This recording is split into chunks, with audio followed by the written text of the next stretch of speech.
Welcome to Das kitchen. இன்றைக்கி butter mushroom masala எப்படி செய்யலான்னு பார்க்கலாம். இது வந்து பூரி, சப்பாத்தி, ரொட்டி, நான் எல்லாத்துக்குமே சைடிஷாக நல்லா இருக்கும். இதுக்கு வந்து ஒரு 1/4 கிலோ மஷ்ரூம் எடுத்திருக்கேன். இதை எப்படி க்ளீன் பண்ணுறதுன்னு சொல்கிறேன்.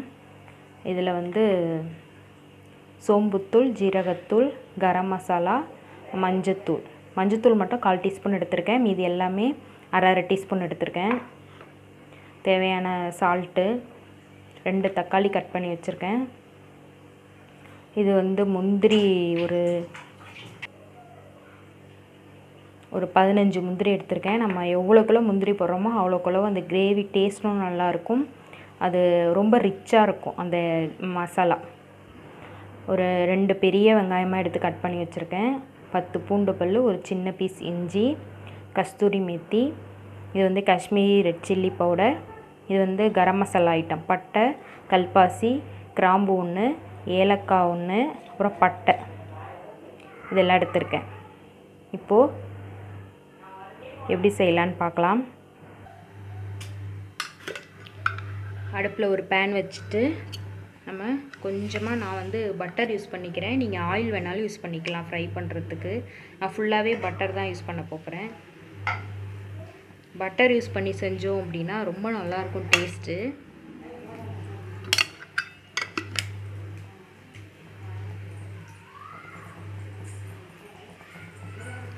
நம்ம பட்டர் மட்டும் யூஸ் பண்ணோன்னா அதாவது அது மெல்ட் ஆகிறதுக்குள்ளே அது கருகிடும். அதனால் லைட்டாக கொஞ்சோண்டு ஆயில் விட்டுட்டிங்க அப்படின்னா அது வந்து கருகாது. ஃபஸ்ட்டு இந்த பட்டை ஜாமான் எல்லாம் போட்டுப்போம்.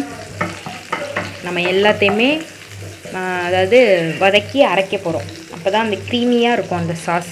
அதனால் அதுக்கப்புறம் கேஷ்யூஸ் நம்ம எடுத்து வச்சுருக்கோம் இல்லையா, முந்திரி, அதையும் போட்டு ஃப்ரை பண்ணிக்கோங்க.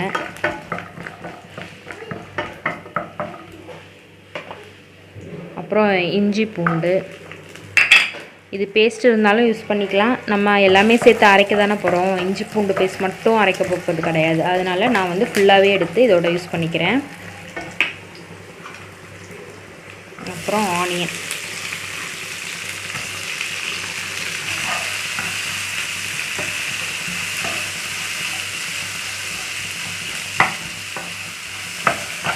ஒரு மாதிரி டிரான்ஸ்பரண்ட்டாக வரும் அந்த கலர் வரைக்கும் நம்ம வந்து இதை வதக்கணும். இது வதங்கிட்டு இருக்க கேப்பில் மஷ்ரூம் வந்து க்ளீன் பண்ணிட்டு வந்துடலாம்.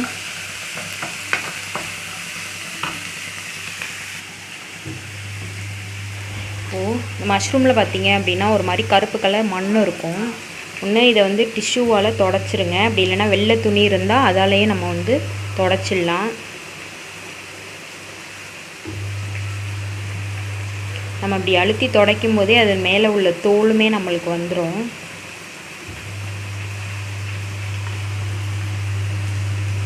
அதுக்கப்புறம் நீங்கள் இதுலேருந்து இதை பிக்க முடிஞ்சாலும் இப்படியே பிச்சிடலாம் டைரெக்டாக. இதுலேருந்து ஒவ்வொரு லேயராக வரும் நம்மளுக்கு பிக்கிறதுக்கு. இதை பிச்சிங்க அப்படின்னாலும் மேலே உள்ள லேயர் வந்து நம்மளுக்கு க்ளீனாக கிடச்சிரும்.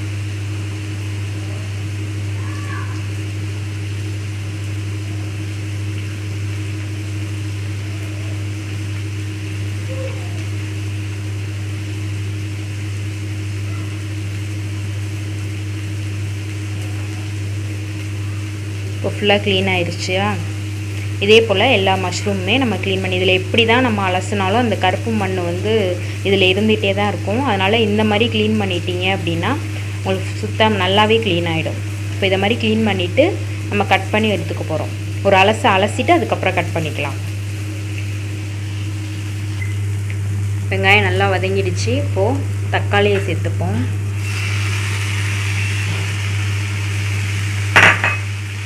இதுவும் நல்லா வதங்கணும். இப்போது தக்காளி நல்லா வதங்கிடுச்சு. இதோ கொஞ்சம் ஆறினோன்னே பிளெண்டரில் போட்டு நல்லா ஃபைன் பேஸ்ட்டாக அரைச்சி எடுத்துகிட்டு வந்து அடுத்தது ஆரம்பிப்போம். இது கொஞ்சம் நேரம் ஆறட்டும். இந்த மாதிரி பெரிய பெரிய பீஸாக கட் பண்ணி வச்சுக்கோங்க. ஏன்னா இது வெந்தது அப்படின்னா நல்லா சின்னதாகிடும்.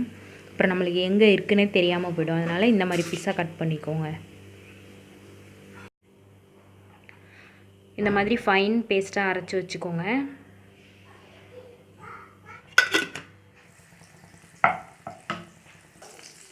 இப்போ இப்போ பட்டர் மெல்ட் ஆகிறதுக்குள்ளேயே அடுப்பு வந்து லோ ஃப்ளேம்லேயே இருக்கட்டும். நம்ம எடுத்து வச்சுருக்கோம் இல்லையா ஸ்பைஸ் பவுடர், அது எல்லாத்தையும் போட்டுட்டு லைட்டாக இது வதங்கட்டும். இந்த ஸ்பைசஸை கருக விட்டுட்டிங்க அப்படின்னா உங்களுக்கு டேஸ்ட் சுத்தமாக ஸ்பாயில் ஆகிடும். அதனால் லோ ஃப்ளேம்லேயே வச்சு இதை லைட்டாக ஃப்ரை பண்ணுங்கள். ஒரு 30 செகண்ட்ஸ்லேயே அது ஃப்ரை ஆகிடும். அதுக்கப்புறம் நம்ம அரைச்சி வச்சுருக்கோம் இல்லையா அந்த பேஸ்ட்டை வந்து இதோடு சேர்த்துப்போம்.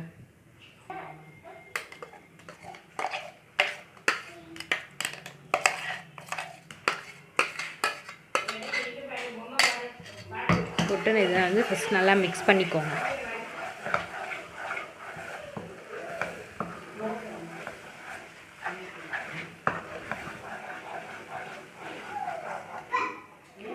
இதுலேருந்து ஆயில் கொஞ்சம், அதாவது பட்டர் வந்து கொஞ்சம் வெளியாகும். நம்ம ஊற்றின பட்டர் அந்த ஸ்டேஜ் வந்த பிறகு கொஞ்சமாக தண்ணி ஆட் பண்ணி நம்ம அதோட கன்சிஸ்டன்சியை வந்து அட்ஜஸ்ட் பண்ணிக்கலாம். இப்போ நம்ம ஊற்றின பட்டர் எல்லாமே வெளியேற ஆரம்பிச்சிருக்கு. இந்த ஸ்டேஜில் கொஞ்சம் தண்ணி ஊற்றி இதோட கன்சிஸ்டன்சியை அட்ஜஸ்ட் பண்ணிப்போம். இப்போ நம்மளுக்கு இந்த மசாலா எல்லாமே நல்லா குக்காக இருக்கும். நம்மளுக்கு மஷ்ரூம் வெந்தால் மட்டும் போதும். இதை மூடி போட்டு கொஞ்சம் நேரம் ஒரு 2 to 3 minutes இது வெந்தது அப்படின்னா திரும்பவும் அந்த ஆயில் வந்து அப்படியே மேலே வர ஆரம்பிக்கும். அந்த ஸ்டேஜில் நம்ம மஷ்ரூம் போட்டு, ஒரு மஷ்ரூம் வந்து சாஃப்டாக இருக்கும் இல்லையா, சீக்கிரமே வெந்துடும். வெந்ததும் நம்ம வந்து கஸ்தூரி மெத்தி போட்டுட்டு நம்ம வந்து ரெடி பண்ணிக்க வேண்டியதான். நல்லாவே கொதிக்குது. இந்த சைடில் எல்லாமே இந்த பட்டர் வந்து வெளியாக ஆரம்பிக்குது. ஒரு டைம் நல்லா கிண்டி விடுங்க. கிண்டி விட்டுட்டு திரும்ப ஒரு நிமிஷம் வேகட்டும். பட்டர் எல்லாமே நல்லா வெளியாயிடுச்சு. இப்போ ஒரு நல்லா கிளறி விட்டுட்டு நம்ம கட் பண்ணி வச்சுருக்க மஷ்ரூம்ஸ் எல்லாத்தையும் போட்டு மிக்ஸ் பண்ணி ஒரு 2 minutes வேக விடுவோம். நல்லா மிக்ஸ் பண்ணிக்கோங்க. இப்போ மஷ்ரூமும் போட்டாச்சு. இது நல்லா மிக்ஸ் பண்ணிவிட்டு ஒரு 2 minutes இது வேகட்டும். வெந்த பிறகு நம்ம கஸ்தூரி மெத்தி போட்டுட்டு, இதில் வந்து நம்ம வந்து க்ரீம் இருந்தால் க்ரீம் ஆட் பண்ணலாம். இன்கேஸ் க்ரீம் இல்லாதவங்க என்ன செய்யலான்னா, பால் இருக்கு இல்லையா, அதை ஆட் பண்ணோன்னா ரொம்ப க்ரீமியாக இருக்கும். நான் அது எப்படி ஆட் பண்ணணும்னு காமிக்கிறேன் உங்களுக்கு. எப்படி அந்த பட்டர் எல்லாமே வந்து வெளியே வந்துருச்சு, மஷ்ரூமும் நல்லா குக் ஆயிருச்சு. இப்போது இது வந்து பால் ஒரு 2 டேபிள் ஸ்பூன் எடுத்திருக்கேன். க்ரீம் இல்லாதவங்க, ஃப்ரெஷ் க்ரீம் இல்லாதவங்க இந்த மாதிரி ட்ரை பண்ணுங்கள். இதில் என்ன செய்யணுன்னா, இந்த சாஸில் ஒரு 2 ஸ்பூன் எடுத்து இந்த பாலில் போட்டு ஃபஸ்ட்டு மிக்ஸ் பண்ணிக்கோங்க. இதை நீங்கள் டைரெக்டாக இந்த பாலை வந்து அந்த கிரேவியில் ஊற்றுனீங்க அப்படின்னா பால் வந்து திரிஞ்சிரும். அதனால் இந்த மாதிரி பாலில் மிக்ஸ் பண்ணிவிட்டு அதுக்கப்புறமா அதை வந்து இதோட மிக்ஸ் பண்ணி சேர்த்துக்கோங்க.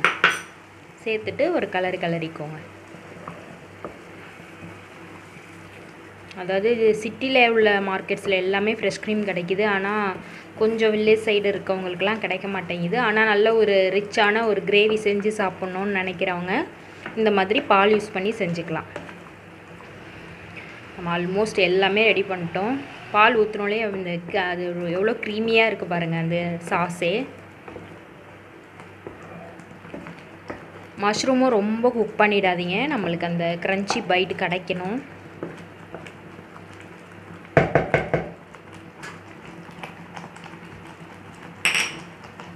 இது வந்து கஸ்தூரி மெத்தி. இது வந்து வெந்தயக்கீரை தான். வெந்தயக்கீரையை காய வச்சு இந்த மாதிரி பேக்கெட்டில் இருக்கும். இதை வந்து இப்போ என்ன செய்யணுன்னா, கையால் அப்படி வச்சு கசக்கி 2 கையாலையும் இப்படி கசக்குனிங்கன்னா நல்லா பொடியாயிடும். இதை அப்படியே இதில் அப்படியே சேர்த்துற வேண்டியதான். கஸ்தூரி மெத்தி போட்டுட்டு நம்ம வந்து இறக்கிடணும். அதுக்கு மேலே நம்ம வந்து வேக விடக்கூடாது. நம்மளோட பட்டர் மஷ்ரூம் மசாலா ரெடி ஆயிடுச்சு. ரொம்ப ரிச்சான ரெசிபி. கொஞ்சம் டைம் எடுத்தாலும் நல்லா ஒரு டேஸ்டியான சைட் டிஷ் இது. கண்டிப்பாக ட்ரை பண்ணி பாருங்கள்.